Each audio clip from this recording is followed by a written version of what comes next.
Here we are in Iloilo getting ready for a suicide prevention event. Yes. We're excited to be guest speakers here, expecting God to really move in the hearts of people and see freedom happen. And from what I understand, is this true, Ann, that a lot of the people invited here are not Christians? So these are business people, some of them are professional people, but people that are dealing with mental health issues. And we're just really blessed that we get to be a part of this and get to speak into lives here in Iloilo, Philippines. They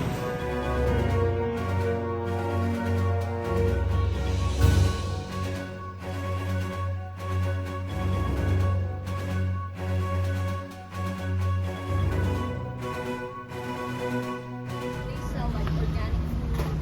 They grow their own vegetables. The world is experiencing 3,000 suicides every day, and that means in every 40 seconds may 3 suicides na natatakbo. All over the world.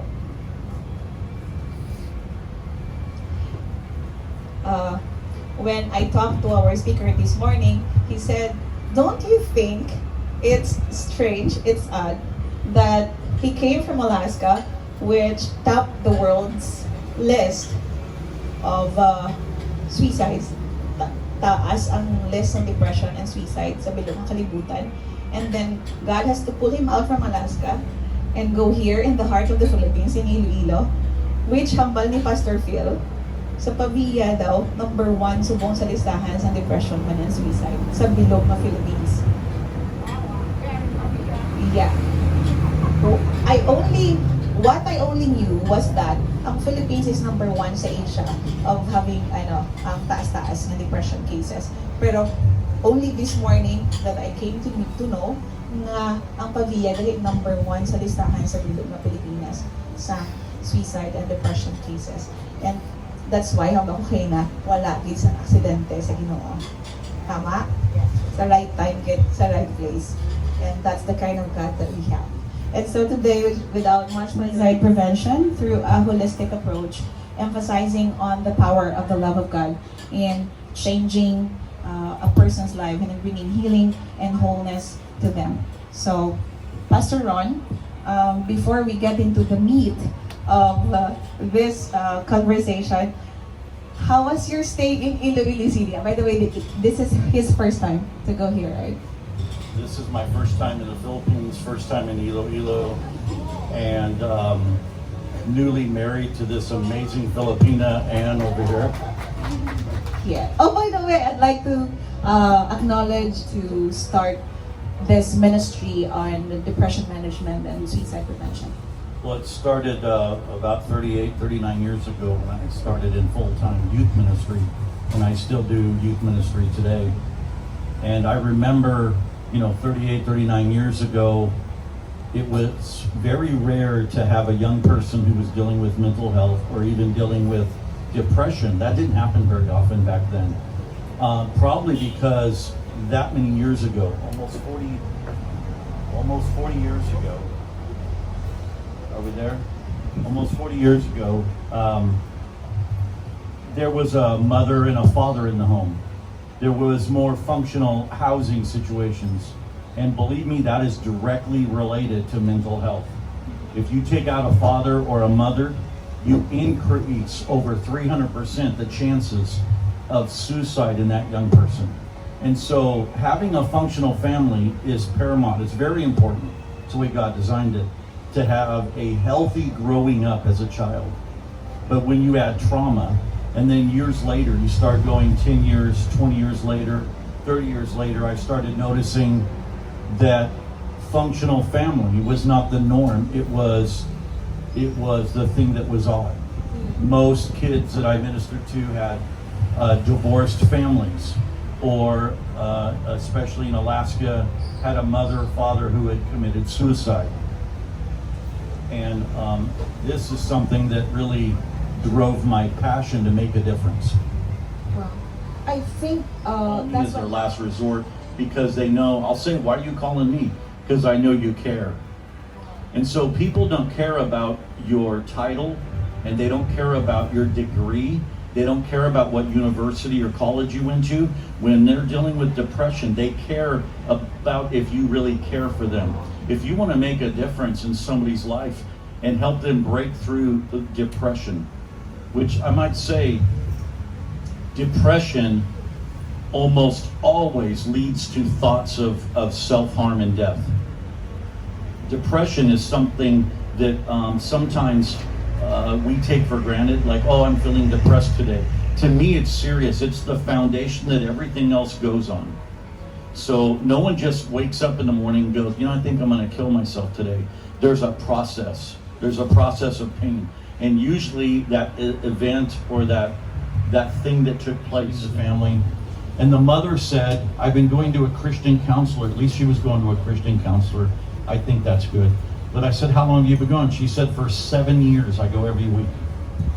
I go, how much have you spent? And they had some money, I guess, because they spent thousands of dollars. I said, are you still dealing with the same issues? And she goes, yeah, it's getting better, but I'm still dealing with it. And I said, you know what? Can I use your phone? They lived out in the country, didn't have a cell phone. So I grabbed a phone and I called a friend of mine who's a prophet. I said, there's somebody I want you to talk to just for a couple minutes on the phone. I hand the phone to her. He starts to speak to her. And within 5 minutes, it's completely broke and she quit going to the counselor. If we can show authentic love, people will trust us. If people trust us, then we have opportunity to speak things into the life that God has been trying to tell them for a long time. I don't have any words that can change a life. But what I do have is a God who has powerful words, who can change any life if that life wants to change. And it's absolutely amazing. So first, I demonstrate authentic love. Second, I earn their trust, and then I give them value. If you're depressed, you don't feel like you have any value. If you never amount to anything, that I was a failure, that I should quit school. I had teachers tell me that. Not all my teachers, but there were enough teachers that spoke that as a little boy. I went into my adult life still believing those words. Now, you can actually, a person can be led into a place of suicide without being depressed. So I just didn't have the personality type to be depressed. Some people deal with depression, other people turn it to anger. I was more the type where I'm going to just turn it to anger, okay? I got in a lot of fights in school, a lot of fights. And so I turned it to anger. And I went clear into my adult life thinking that didn't bother me. And here I was in the ministry, an adult, yet I was still believing I'm stupid and I can't do anything. My life doesn't really matter. And I literally remember hearing demonic voices say, kill yourself, your life doesn't matter. I don't know if you've ever heard that voice in your head come out of nowhere. It's not you saying it. A voice out of nowhere, just say, kill yourself. And I knew it wasn't God talking to me. And I knew I hadn't come up with it. I had no real desire to kill myself. But I remember hearing that voice so strong. And so when people would tell me they hear the voice, I would understand, I would relate, and I go, I've heard that voice before.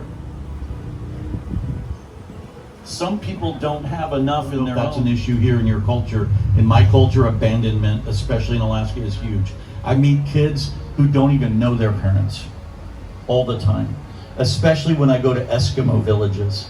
I'll meet young kids, and kind of similar to some of the culture here, where if a family's too... That the words that you spoke over us will stay with us for not only for a few years, but maybe decades.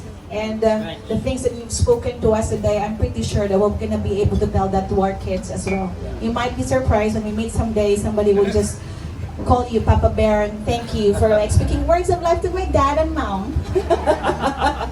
So, in behalf of all the organizers, we would like to honor you and say thank you for coming over and loving us, lavishing us with love today. Pwede kita katindog, kapalakpakan si Lord.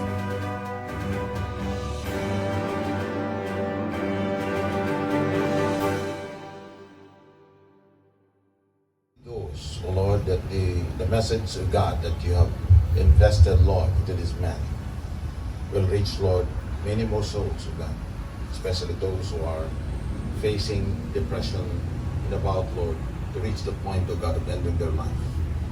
And we believe, Father, that what you have allowed us, Lord, to hear today